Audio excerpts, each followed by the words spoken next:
जैसे कि आप स्क्रीन पर देख रहे हैं, बही खाता तथा लेखा शास्त्र कक्षा 12 बुक कीपिंग एंड अकाउंटेंसी। जी हाँ, यह आज का जो हमारा सब्जेक्ट है वह यही है।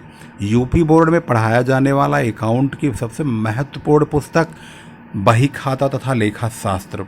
आज हमने जो इसका टॉपिक सेलेक्ट किया हुआ है वह है गैर व्यापारिक संस्थाओं के खाते, उसकी न्यूमेरिकल प्रॉब्लम्स हम सॉल्व करेंगे, यानी accounts for non trading institutions.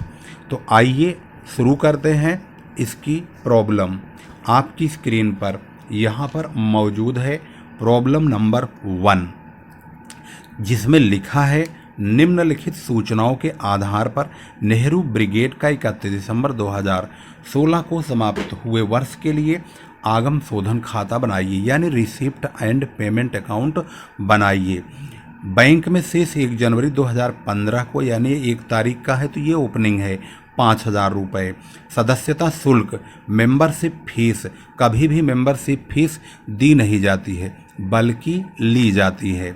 600 सदस्यों से 30 रुपये प्रति सदस्य लेना था, परंतु 50 सदस्यों से इस वर्ष का चंदा वसूल नहीं हो पाया, जबकि 10 सदस्यों ने आगामी वर्ष का भी चंदा दे दिया है। वेतन 600 रुपये प्रति माह की दर से वेतन दिया गया है, परंतु दिसंबर का वेतन देना शेष है।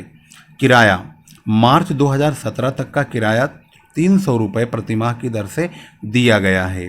फर्नीचर दिसंबर 2016 में फर्नीचर हेतु 2,000 रुपये अग्रिम दिए गए, परंतु वर्ष के अंत तक केवल 100 रुपये का नहीं 500 रुपये का फर्नीचर बनकर आया है। विविध व्यय 2,000 रुपये के हुए, जिसमें से 300 रुपये अभी देने बाकी हैं। इसका मतलब ये है जो रिसिप्ट एंड पेमेंट अकाउंट होता है यह पूरी तरह से कैश बेस होता है, यानी कितना पैसा उन्हें रिसीव्ड हुआ है और कितना उन्होंने पेमेंट किया है। आगम शोधन खाता इसको हिंदी में कहा जाता है। यह पूरी तरह से जिस प्रकार से रोकड़ बही बनाई जाती है, यह रोकड़ बही का प्रारूप है। चाहे कितना ही पैसा कहीं से भी आए, डेबिट में करेंगे यानी रिसीव्ड में करेंगे, और जितना जाएगा उतना हम क्रेडिट में करेंगे यानी पेमेंट करेंगे। तो आइए इस प्रॉब्लम को स्टेप बाय स्टेप एक एक करके हम इसको समझते हैं। सबसे पहले इसमें कुछ कोटेशन वाले पॉइंट्स हैं जिसको समझना जरूरी है। जैसे कि मेंबरशिप फीस की अगर बात करें, 600 सदस्य हैं, कहता है कि 30 रुपये प्रति सदस्य लेना है, तो कुल मिला के कितने रुपए लेने हैं? 18,000 रुपये लेने हैं। 50 सदस्यों से इस वर्ष का चंदा वसूल नहीं हो पाया, तो 50 सदस्यों के 30 रुपये के हिसाब से निकाल दो 1,500 रुपये। अब कितने बचे? 16,500 रुपये बचे। फिर कहता है कि 10 सदस्यों ने आगामी वर्ष का चंदा भी दे दिया, तो इसमें प्लस कर दो। 10 सदस्यों का 30 रुपये के हिसाब से 300 रुपये। अब कुल चंदा कितना हो गया? 16,800 रुपये हो गए हैं। तो जब हम रिसिप्ट एंड पेमेंट अकाउंट बनाना शुरू करेंगे तो उसमें हम सबसे पहले चेक करेंगे किस रकम को हमने कैसे और कहां से कैलकुलेट करके डाला है। गैर व्यापारिक संस्थाओं के खाते यहाँ पर है Nehru brigade receipt and payment account, यहाँ पर ध्यान देंगे for the year ended 1 December 31, 2016। Her point को क्लियर करते हुए चलेंगे। सबसे पहले बैलेंस बीडी हमेशा डेबिट साइड में लिखते हैं, और कैश का कैश के सामने, बैंक का बैंक के सामने। यहाँ जब भी बैलेंस लिखा जाता है जनवरी का बैलेंस लिखा जाता है। यदि बुक में अप्रैल से 31 दिसंबर अकाउंटिंग चल रही होती है तो 1 अप्रैल वाला बैलेंस यहाँ होगा और 31 मार्च वाला यहाँ होगा नीचे, इस साइड में ध्यान देंगे।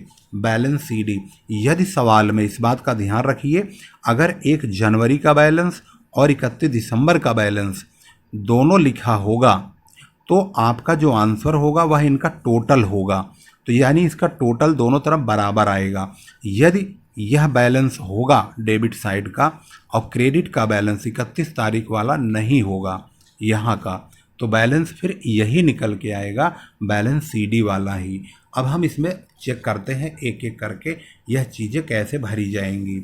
सबसे पहले 1 तारीख का जनवरी 1 का 2015 का बैलेंस 5,000 रुपये। यहाँ पर 5,000 रुपये बैंक के सामने लिखेंगे क्योंकि इसमें कैश का बैलेंस नहीं दिया गया है। इसके बाद सदस्यता शुल्क 600 सदस्यों से 30 रुपये प्रति सदस्य लेना था, जो कि हमने आपको यहाँ पर बताया है, जिसकी कैलकुलेशन हमने आपको पहले ही दिखा दी, 16,800 रुपये होगा। तो यहाँ पर हमने लिखा है मेंबरशिप फीस 16,800 रुपये इस वक्त आपकी स्क्रीन पर मौजूद है। मेंबरशिप फीस 16,800 रुपये। इसके बाद अगला पॉइंट, अब पेमेंट की बारी आती है। वेतन 600 रुपये प्रतिमाह की दर से दिया है, लेकिन इन्होंने कहा दिसंबर का हमने दिया ही नहीं है। इसका मतलब इन्होंने सिर्फ नवंबर तक दिया है, सिर्फ जनवरी से नवंबर तक 11 महीने का दिया है। 600 रुपये के हिसाब से 11 छंग 66 यानी 6,600 रुपये बाई सैलरी यह पेमेंट है।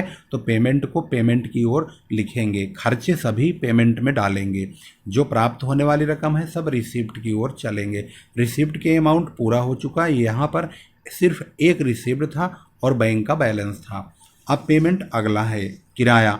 इन्होंने कहा हमारा जो किराया यहाँ पर पेमेंट हुआ है वह मार्च 2017 तक हुआ है। अगर हम 2016 का जनवरी से दिसंबर तक बना रहे हैं रिसिप्ट एंड पेमेंट अकाउंट, तो 2017 में 31 मार्च तक देने का मतलब है हमने 12 महीने का तो दिया ही है, हमने 3 महीना अगले साल का भी दे दिया है। तो 12 और 3 15 महीने का हुआ। तो 15 महीने का 300 रुपये के हिसाब से 15 × 300 तो 4500 रुपये का किराया हो गया। आगे बोलता है फर्नीचर के लिए हमने 2,000 रुपये एडवांस में दिए, फर्नीचर बन के 500 रुपये का आया। अब हमने 500 रुपये का बन के फर्नीचर आया, नोट करिए पॉइंट को। अब फर्नीचर एक भी नहीं बन के आया, लेकिन हमारी जेब से कितने गए हैं 2,000 रुपये। जो पैसे जाएंगे हम वही लिखेंगे, चाहे फर्नीचर बने या ना बने, लेकिन हमारे नाम में जो एंट्री फर्नीचर के नाम से करेंगे वह 2,000 का करेंगे, क्योंकि हमारे पास से 2,000 रुपये जा चुके हैं और यह रुपये लेन देन का ही रिसिप्ट और पेमेंट अकाउंट है। सामान कितने का आया कितने का नहीं आया, कितना बकाया नहीं मतलब है, नगद कितना गया कितना आया उससे मतलब है। आगे है विविध व्यय 2,000 का हुआ। अब 2,000 के खर्चे हुए, लेकिन 300 अभी बाकी है, तो हमने नगद कितने दिए उसको 1,700 रुपये तो दिए होंगे। तो यहाँ पर लिखेंगे बाई सन्ड्री एक्सपेंसेस 1,700। अब यहाँ पर देखेंगे दोनों का मिलान करेंगे, क्योंकि सवाल में कहीं भी जनवरी का बैलेंस लिखा लेकिन 31 दिसंबर का कहीं बैलेंस नहीं लिखा है।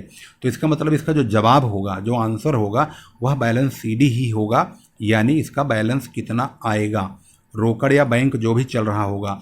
यहाँ फिलहाल बैंक चल रहा है तो बैलेंस सीडी में यह बैलेंस जो है ये बैंक का है। हमने बैलेंस सीडी के सामने पैसा लिखा है तो ब्रैकेट में बैंक लिख देंगे, इससे पता चल जाएगा कि यह बैलेंस सीडी का पैसा बैंक का है। अब चेक करेंगे 21,800, इसका टोटल हुआ 21,800 और इन चारों का जो टोटल है वो 14,800 है।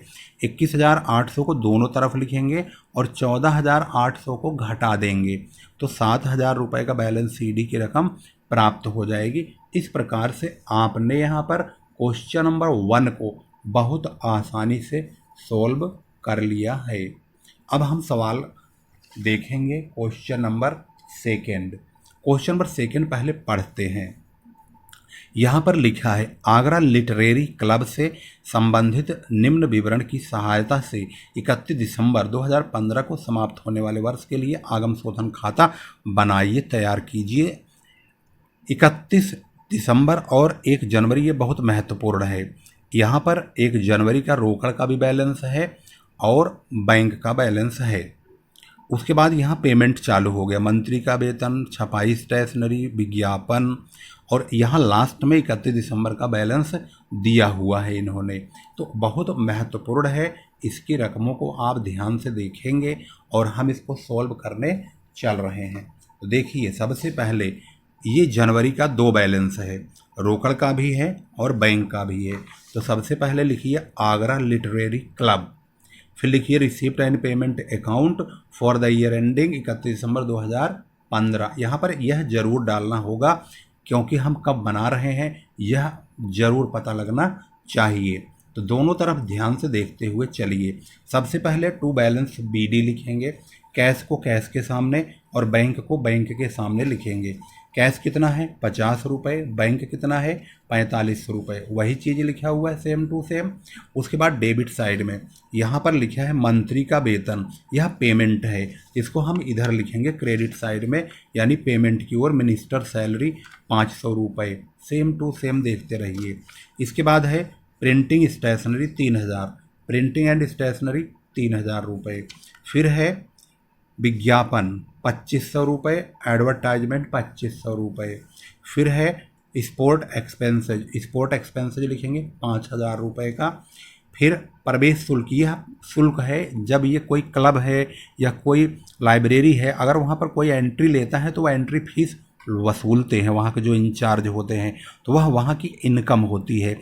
इसी प्रकार से ये एंट्री फीस 2014 और 15 दोनों साल का 13,000 रुपये टोटल मिला है। तो कुल जो रकम प्राप्त हुई है एंट्री फीस की, उसको हम यहाँ देखेंगे, एंट्री फीस 13,000 रुपये।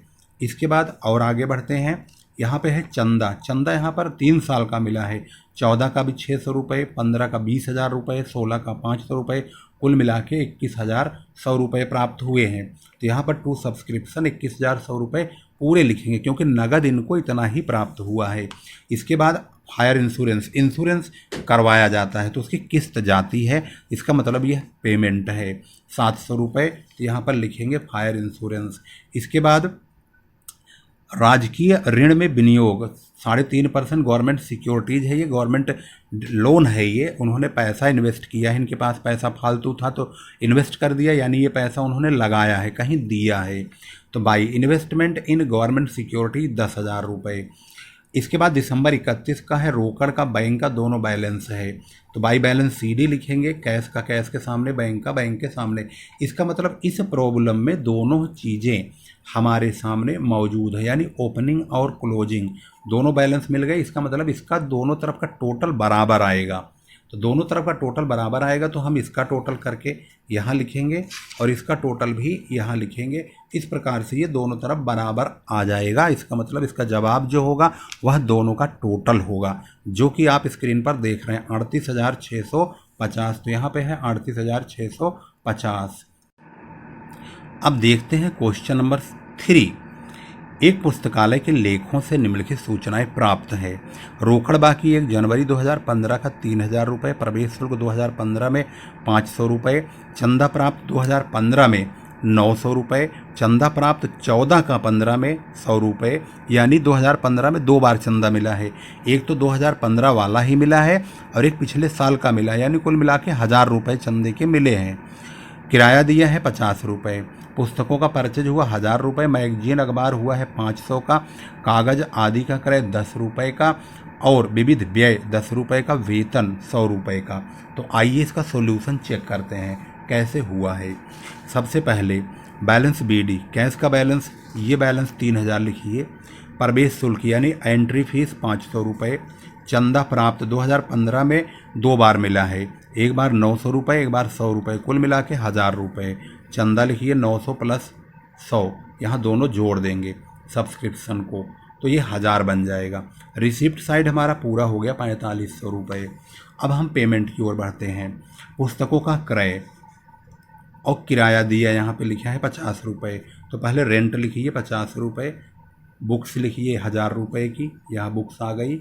इसके बाद है अखबार का 10 रुपये और 500 रुपये आपका मैगजीन अखबार का हो गया, और ये कागज़ का है 10 रुपये, तो 500 रुपये 10 रुपये, और सन्ड्री एक्सपेंसेज का 10 रुपये, सैलरी का 100 रुपये, 10 रुपये सन्ड्री एक्सपेंसेज, सैलरी 100 रुपये। लेकिन इसमें क्लोजिंग बैलेंस नहीं दिया, तो इसका जो जवाब होगा वो क्लोजिंग बैलेंस ही निकल के आएगा। तो हम क्या करेंगे, डेबिट साइड का यानी रिसिप्ट का पेमेंट है 4,500, इसी को यहाँ भी लिखेंगे 4,500 को, 4,500 में से इसको माइनस कर देंगे, ये सारा माइनस होगा, यहाँ तक का टोटल जो है इसे घटा देंगे। घटाने के बाद यहाँ पर 2,830 यानी 2,830 2,830 प्राप्त होगा, यही बैलेंस CD होगा। ये कैश का बैलेंस होगा, क्योंकि इनका जो बैलेंस चल रहा है वह कैश का ही चल रहा है। तो यहाँ पर आपने देखा कितनी आसानी से, बहुत इजी वे में हमने प्रॉब्लम को सॉल्व कर लिया है। तो आपने स्क्रीन पर इस वक्त देख लिया है क्वेश्चन नंबर 3, जो कि पूरी तरह से अब तैयार हो चुका है। तो अब देखेंगे क्वेश्चन नंबर 4। यहाँ पर लिखा हुआ है वेतन, व्यय, रेट्स, ह्रास, आय का व्यय पर आधिक्य, दान, चंदा। ये आय है, इनकम, और ये एक्सपेंडिचर है। इन्होंने इनकम एक्सपेंडिचर अकाउंट बनाया है और हमसे उल्टा कह रहे हैं कि रिसिप्ट एंड पेमेंट अकाउंट बनाइए, जबकि रिसिप्ट एंड पेमेंट अकाउंट से इनकम एक्सपेंडिचर बनता है, लेकिन इन्होंने इनकम एक्सपेंडिचर से रिसिप्ट एंड पेमेंट अकाउंट कहा है बनाने को। वैसे ये क्वेश्चन लास्ट में आना चाहिए था, लेकिन इन्होंने शुरू में दे दिया। फिर भी आप इसको समझने की कोशिश करेंगे। स्थायी संपत्तियां यहाँ पर 1 जनवरी 2015 को 9,000, यानी शुरुआत में 9,000 थी, लेकिन अंत में ये ह्रास घटाने के बाद 10,000 रुपये की हो गई।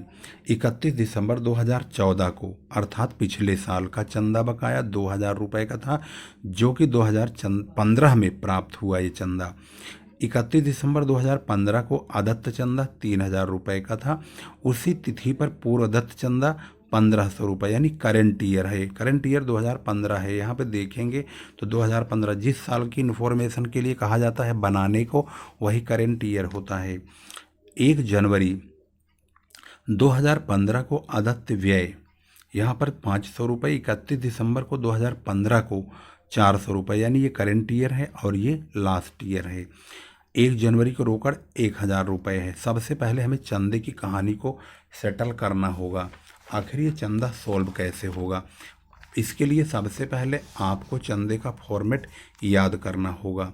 यहाँ पर लिखेंगे अमाउंट ऑफ सब्सक्रिप्शन, यानी चंदा रिसीव्ड, जो हमें प्राप्त होगा उसको हम लिखेंगे। यहाँ पर 2 कॉलम बनाइए, यहाँ लिखेंगे जो हमें प्राप्त होगा। इसके बाद यहाँ ऐड करते हैं, ऐड करिए आउटस्टैंडिंग सब्सक्रिप्शन करेंट ईयर, यानी कि चालू वर्ष का, और एडवांस सब्सक्रिप्शन लास्ट ईयर, यानी प्रीवियस ईयर, पिछले साल का।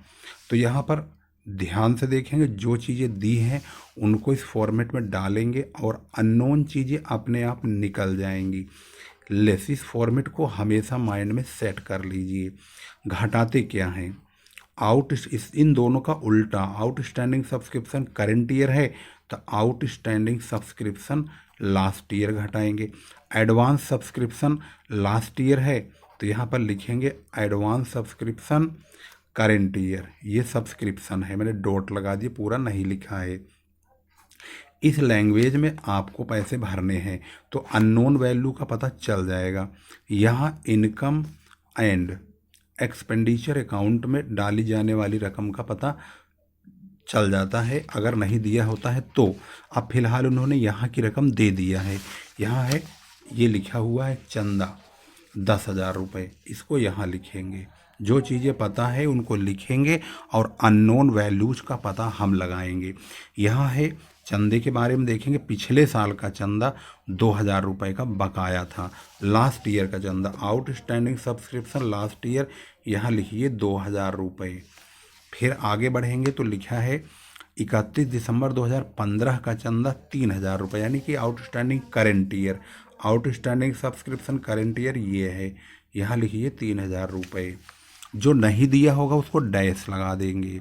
इसके बाद यहाँ पर लिखा है पूर्वदत्त चंदा, कब का है, 31 दिसंबर 2015, यानी करेंट ईयर का एडवांस। पूर्वदत्त माने होता एडवांस 1,500 रुपये, तो करेंट ईयर का एडवांस ये है 1,500 रुपये।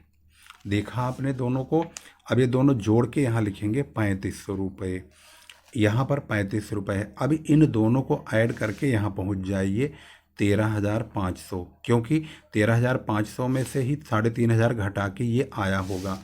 अब यहाँ पर एडवांस सब्सक्रिप्शन नहीं दिया हुआ है तो यहाँ डैश लगाएंगे। इन दोनों का टोटल यहाँ लिखेंगे 3,000, तो 13,500 में से 3,000 घटाएंगे, क्योंकि यहाँ ऐड लिखा है तो ये लेस करके ही तब यहाँ पहुँचेंगे 10,500, क्योंकि 10,500 में इसको ऐड लिखा है, इसको ऐड करेंगे तब यहाँ पर 13,500 जाएंगे और इनको घटाएंगे तो 10,000 आएंगे। तो हमें उल्टा यहाँ से लेके यहाँ पहुँचना है, हमें ये रकम निकालनी है। ये हमारा आंसर है 10,500। तो हमें जो रकम रिसीव्ड हुई है चंदे की वो 10,500 है, जिसको हमने इनकम एक्सपेंडिचर में लिखना होगा।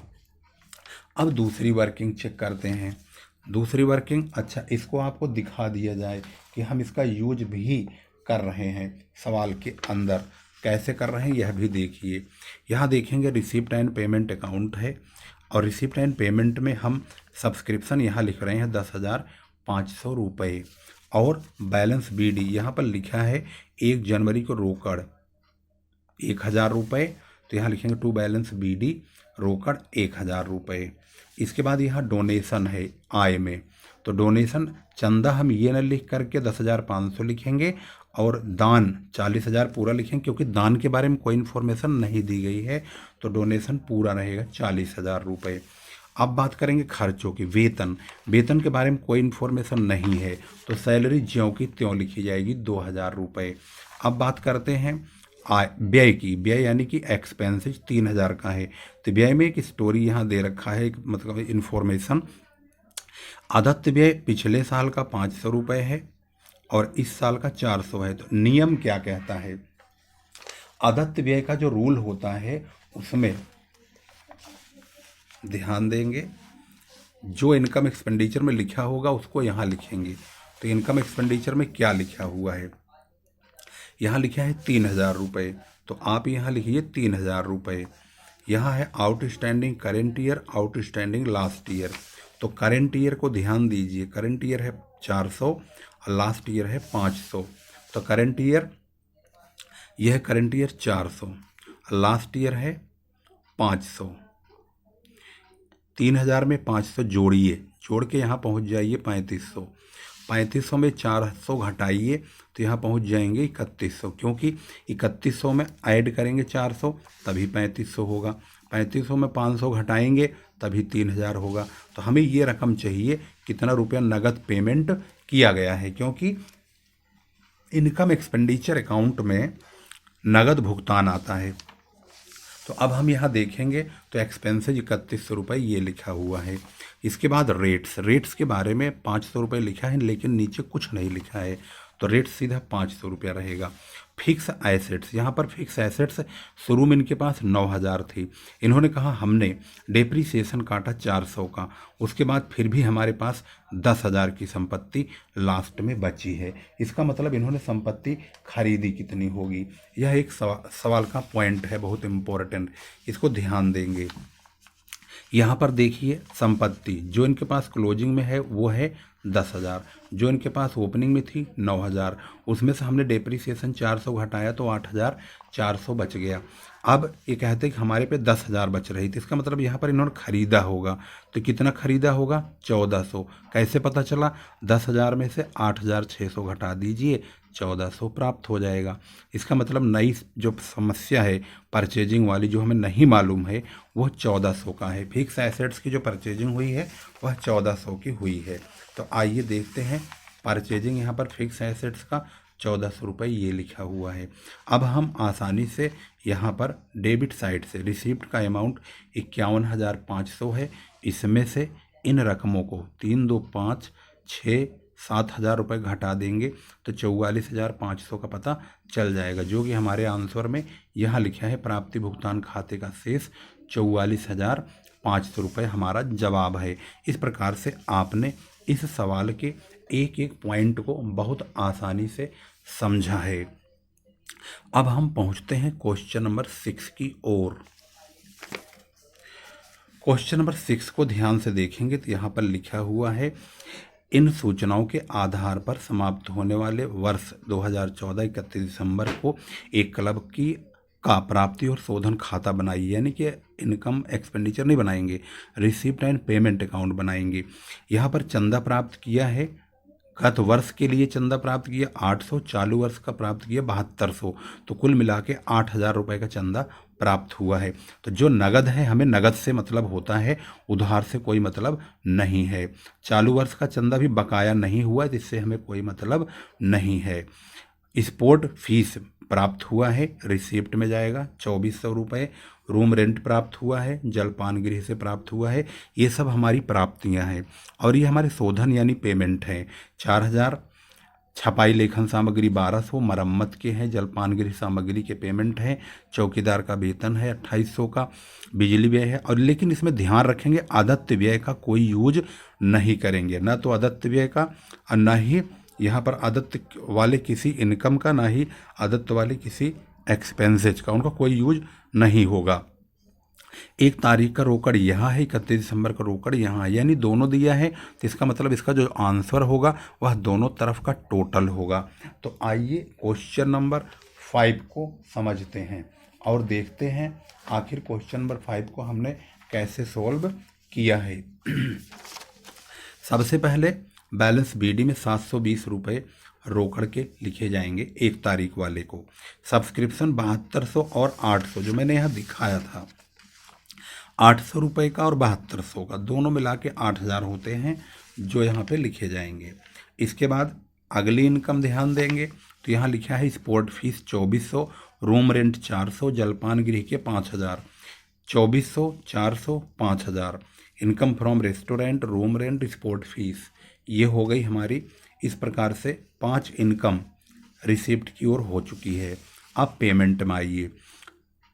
सैलरी 4000, प्रिंटिंग स्टेशनरी 1200, 4000 और 1200। इसके बाद है रिपेयर 400, जलपान गृह की सामग्री 3400 की है ये रही। वॉचमैन की सैलरी 2800 ये रहा और 1600 रुपये बिजली का खर्चा ये रहा, लाइटिंग का, और रेंट एंड टैक्स के ये रहे 2000। बाकी आउटस्टैंडिंग का कोई यूज नहीं होगा। और क्लोजिंग बैलेंस, यहाँ पर ओपनिंग बैलेंस, दोनों को ध्यान दीजिए। ओपनिंग का 720 हमने ऊपर लिख दिया है और क्लोजिंग का 1120 यहाँ लिख दिया गया है। अब जब ओपनिंग और क्लोजिंग हमारे पास दोनों ही मौजूद है तो हम इसका टोटल करेंगे, दोनों तरफ वही मैच होगा, वही हमारा जवाब होगा। तो इसका टोटल जब करेंगे तो डेबिट साइड यानी रिसिप्ट का तो 16,520 और पेमेंट का भी देखेंगे तो 16,520 हो चुका है। इस प्रकार से ये प्रॉब्लम आपकी समझ में आ जानी चाहिए। बहुत इजी वे में हमने इसको सॉल्व कर दिया है। यहाँ पर आपने देख लिया क्वेश्चन नंबर 5 कंप्लीट हो चुका है। अब आइए बात करते हैं क्वेश्चन नंबर 6 की। 6 में कहा है कि 5 नंबर वाले क्वेश्चन को ही बेस मान के इनकम एक्सपेंडिचर अकाउंट आय व्यय खाता बनाइए। हालांकि हम आय व्यय खाता भी नहीं सिखा रहे हैं, इस वक्त हम रिसिप्ट एंड पेमेंट अकाउंट यानी आगम शोधन खाते को ही बता रहे हैं। अगली जो वीडियो होगी वह इनकम एक्सपेंडिचर पर पूरी तरह आधारित होगी। इस सवाल में भी आगम शोधन पूछा गया है और आय व्यय भी पूछा है, तो हम पहले आगम शोधन यानी रिसिप्ट पेमेंट अकाउंट बनाएंगे। यहाँ पर पिछले वर्ष के प्राप्त चंदे दिया हुआ है, चालू वर्ष के प्राप्त चंदे भी लिखा हुआ है, चालू वर्ष के आदत से हमें कोई मतलब नहीं है रिसिप्ट पेमेंट अकाउंट में। कमरों का किराया, बिलियर्ड रूप से प्राप्ति, जलपान गृह से प्राप्ति, यहाँ तक तो प्राप्तियाँ हैं सारी। इसके बाद भुगतान का नंबर आया यानी पेमेंट का, ये सब हमारे पेमेंट्स हैं। अब इसको कैसे सॉल्व करेंगे, आइए चलते हैं, इसको भी समझते हैं। क्वेश्चन नंबर 7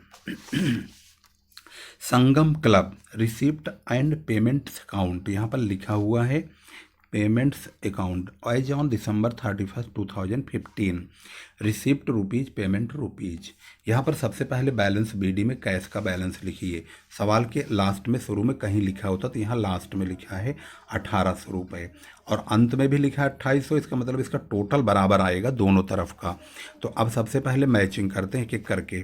पिछले वर्ष के प्राप्त चंदे, इस वर्ष के प्राप्त चंदे, दोनों चंदों का टोटल जो होता है वो 20,000 रुपये हुआ जो हमें प्राप्त हुआ है। 18,000 और 2,000 कुल प्राप्त हो गए 20,000 रुपये। उसके बाद आगे बढ़ते हैं। आदत्त चंदे चालू वर्ष से हमें कोई मतलब नहीं है क्योंकि ये प्राप्त नहीं हुआ है, हमें नगद प्राप्तियों से मतलब है, ना कि बकाये से। कमरों का किराया मिला है 1,000 रुपये, यहाँ पर रूम रेंट है 1,000 रुपये का। इसके बाद है बिलियर्ड रूप से प्राप्ति, यहाँ पर रूम से प्राप्त हुआ है 6,000 रुपये, यहाँ पे लिखा हुआ है। इसके बाद है जलपान गृह से रेस्टोरेंट से 12,500 की रकम प्राप्त हुई, यहाँ पे मौजूद है। हमारी रिसिप्ट साइड का टोटल 41,300 है। अब चलते हैं पेमेंट की ओर। यहाँ लिखा है भुगतान, सैलरी 10,000 रुपये यहाँ लिखा गया है पेमेंट की ओर, ये पेमेंट है और ये लिखा हुआ है। इसके बाद है रिपेयर 1200 रुपये, ये लिखा गया है। इसके बाद छपाई स्टेशनरी 3,000 रुपये। इसके बाद जलपान गृह पर व्यय है 8,500, ये लिखा हुआ है। Expenses on restaurant. इसके बाद है rent and tax, fuel and gas, ये आप देख सकते हैं आसानी से, यहाँ पर लिखा हुआ है। केयर टेकर्स वेजेज भी आगे चल के मिलेगा, caretakers wages, fuel and gas भी यहाँ पर लिखा हुआ है, ये रहा। रेंट एंड टैक्स 5,000 रुपये का, ये रहा, यहाँ लिखा हुआ है। ये मतलब कहने का कि 1 2 3 4 5 6 7, ये 7 खर्चे यहाँ पे हैं। 1 2 3 4 5 6 और 7, ये 7 खर्चों का टोटल। और 31 तारीख का ये रोकड़ का बैलेंस 2,800 का यहाँ लिखेंगे लास्ट में। जब हमारे पास ओपनिंग बैलेंस और क्लोजिंग बैलेंस दोनों दिया होता है तो बैलेंस तो निकालना ही नहीं है, तो हमारा टोटल दोनों तरफ का, यानी कि डेबिट साइड रिसिप्ट का भी और इधर पेमेंट का भी, दोनों तरफ इक्वल आएगा। तो इधर का भी टोटल अब करेंगे तो हमारा टोटल आएगा 41,300 रुपये। तो यहाँ पर आंसर दिया हुआ है, आगम शोधन खाते का योग 41,300 रुपये। यहाँ पर आपने देख लिया आसानी से। इसके ऊपर वाले में जो क्वेश्चन हमने नंबर 5 किया था 16,520, उसका जवाब था, जो कि हमने आपको मैच करके दिखा दिया था उसको भी, यहाँ पर 16,520 रुपये का। इस प्रकार से आपने यहाँ पर दोनों प्रकार के प्रॉब्लम को समझ लिया है, आसानी से समझा है, और आप स्क्रीन पर देख भी रहे हैं और बाकायदे आंसर मैच हो चुका है। तो ऐसे ही वीडियोज़ को पाने के लिए इस चैनल को सब्सक्राइब अवश्य कर लीजिए। आज हमने 1 से लेकर 7 तक प्रश्नों को सॉल्व किया है और रिसिप्ट एंड पेमेंट अकाउंट की तमाम प्रॉब्लम सॉल्व कर लिया है। वीडियो को अंत तक ज़रूर देखा कीजिए, स्किप कभी ना करें, और इस वीडियो को शेयर अवश्य करिए, अपने फ्रेंड्स ग्रुप में ज़रूर भेजिए और लोगों को इसका लाभ मिले। यह आपकी भी इच्छा होनी चाहिए और हमारी तो खैर है ही है। अब ज़्यादा कुछ नहीं कहेंगे, चैनल को सब्सक्राइब नहीं किया है तो सब्सक्राइब खुद भी करिए, औरों को भी सब्सक्राइब करवाइए, लाइक और कमेंट अवश्य करते रहिए, उससे हमारा हौसला और बढ़ता है। हमें ज़रूर पता लगता है कि आप कहां से हैं, ये ज़रूर बताइए कि आप कहां से हैं और कितने लोग कहां से वीडियो देख रहे हैं, यह भी हमें पता लग जाना चाहिए। इससे हमारे पास हमारा जोश और जुनून सवालों के प्रति और बढ़ता है और हम और एक नए एनर्जी के साथ सवालों को करने के लिए प्रेरित होते हैं। तो बने रहिए, अंत तक वीडियो को देखा करिए। फिर लेते हैं, फिर लाएंगे एक नई वीडियो आपके लिए जो खास होगी, महत्वपूर्ण। अगला इसका जो सेकंड पार्ट होगा वह इनकम एक्सपेंडिचर अकाउंट का होगा, तो इंतज़ार नहीं करेंगे ज़्यादा, शायद 1 दिन के अंदर हम उस वीडियो को भी ले आ रहे हैं। तब तक के लिए नमस्कार, जय हिंद, जय भारत।